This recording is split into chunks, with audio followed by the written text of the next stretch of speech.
Hello students, in today's chemistry class, I am going to start chapter 4 atomic structure, and in today's class you will learn about Dalton's atomic theory and discovery of electrons and protons.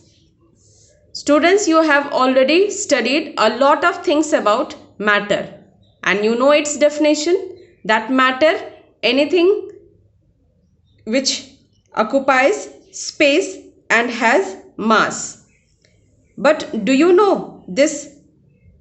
The smallest particle of matter is the atom, and these atoms are extremely small particles, minute particles, which cannot be seen through the naked eye. But these can even be seen through electron microscope.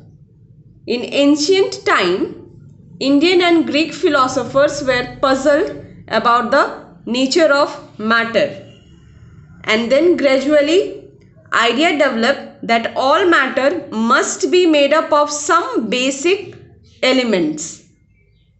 So in that development, Maharshi Kannad was a great Indian philosopher, and according to him, matter consisted of indestructible particles called Parmanus. Param means ultimate and Anu means particle. And a Parmanu does not exist in free state. Later, the Greek philosopher Democritus called the Parmanu as atom, which means indivisible, and this word atom comes from the Greek word atomos. So these were the early theories about the atom. Later in the year 1808, John Dalton, an English scientist, described the atom as the smallest particle exhibiting all the properties of a particular element, and he has given some main features of his atomic theory. So see, the Dalton's atomic theory, according to Dalton, all matter is made up of tiny particles called atom, and all atoms of a given element are alike but are different from the atoms of any other element. Means all the atoms of a given element, they are same but they differ from the atom of other element. Compounds are formed when atoms of different elements combined in fixed proportions. A chemical reaction involves a rearrangement of atoms, not a change in the atoms themselves. It means during a chemical reaction, there is only rearrangement of the position of atoms, not in the change of atom. And the compound atoms of different elements combined in a fixed ratio, in a whole number ratio, when forming a compound. It means whole number ratio, it means in the number 1, 2, 3, 4, not, it cannot be 0.5 or 0.75, no, the atom will always be in a whole number ratio. For an example, a water molecule always contains equal part of hydrogen and oxygen, means 2 hydrogen atoms and 1 oxygen atom. When they combine, they form a water molecule.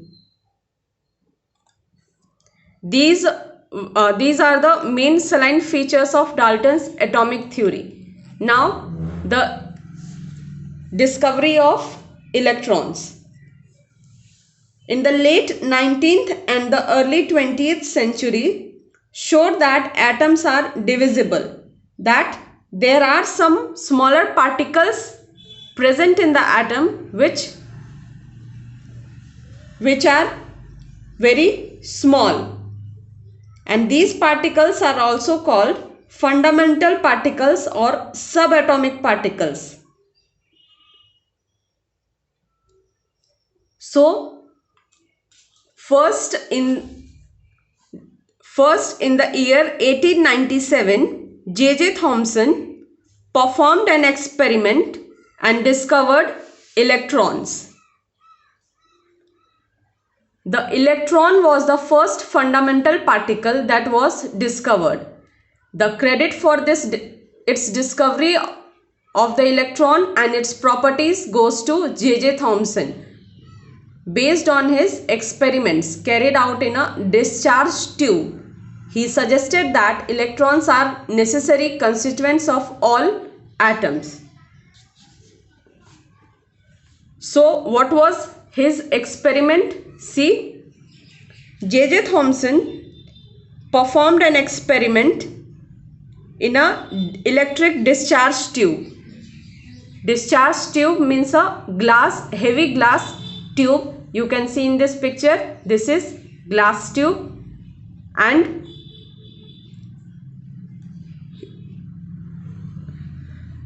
he observed that in this glass tube he used two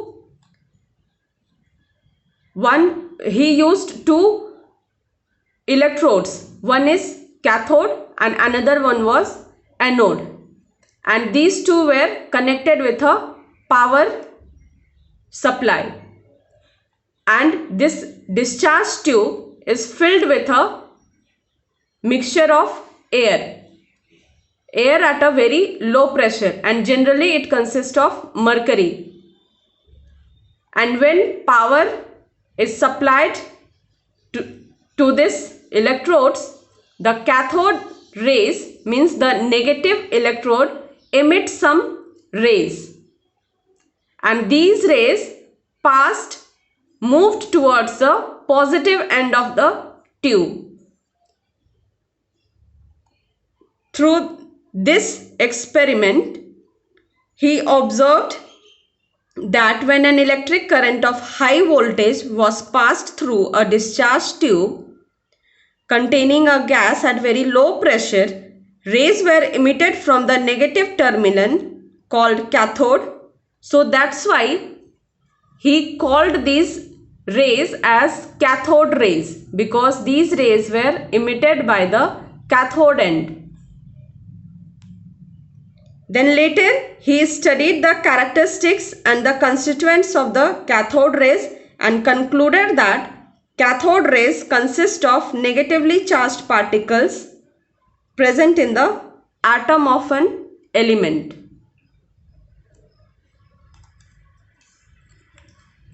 Now the properties of electron. You know, electrons are the first subatomic particle which were discovered, and these are the integral part of an atom, and its properties are independent of the nature of gas in discharge tube. And the electrons, they are negatively charged, and their mass of electron has been found to be 1 by 1837th part of the mass of hydrogen atom. Means it's minutely smaller in size, that its mass is found to be about 1 by 1837th part of mass of hydrogen, and its charge is its unit negative charge, and it has almost negligible mass. Now the next discovery of proton. Protons, the positively charged particles. Protons are the positively charged particles, and these were discovered by E. Goldstein. And E. Goldstein performed almost the same experiment of J.J. Thomson in the same discharge tube as the cathode ray discharge tube used for the discovery of electrons. But there was only one difference was there, that in place of cathode he used perforated cathode. Perforated means small holes were present in the cathode plate. And when the high voltage current passed through this discharge tube, he observed that along with the cathode rays, there are some another rays which are emitted by anode end. And these anode rays, they passed through the holes were present in the cathode plate.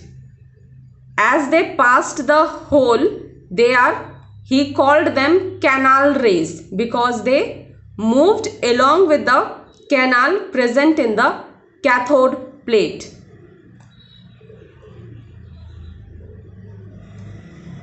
And later he studied the properties of canal rays and he called them, since they were positively charged particles, because they moved towards the negative end.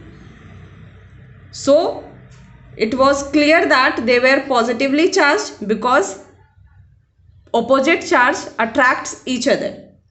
So the properties of proton, the mass of proton was calculated as being equal to the mass of an atom of hydrogen, that is 1.672 into 10 to the power minus 24 gram. And the positive charge on a proton is equal to the negative charge on an electron, that is 1.602 into 10 to the power minus 19 coulomb.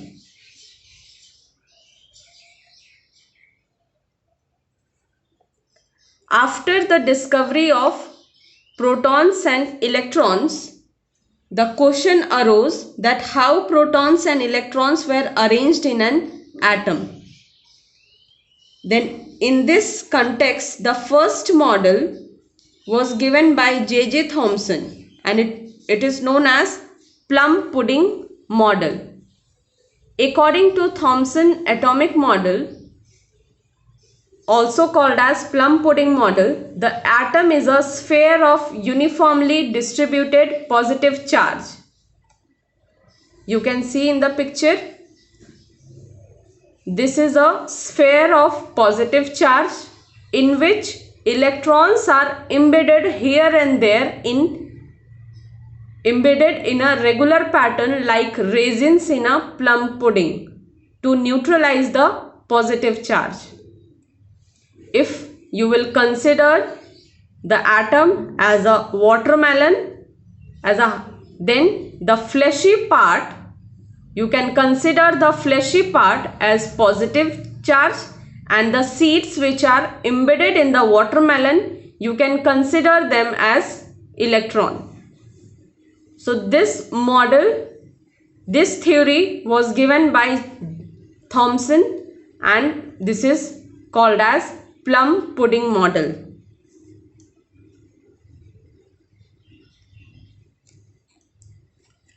Now today's homework, mention the salient features of Dalton's atomic theory. Explain the J.J. Thomson's experiment for the discovery of electrons. Next question, explain the properties of electrons and protons. Next question, explain the E. Goldstein's experiment.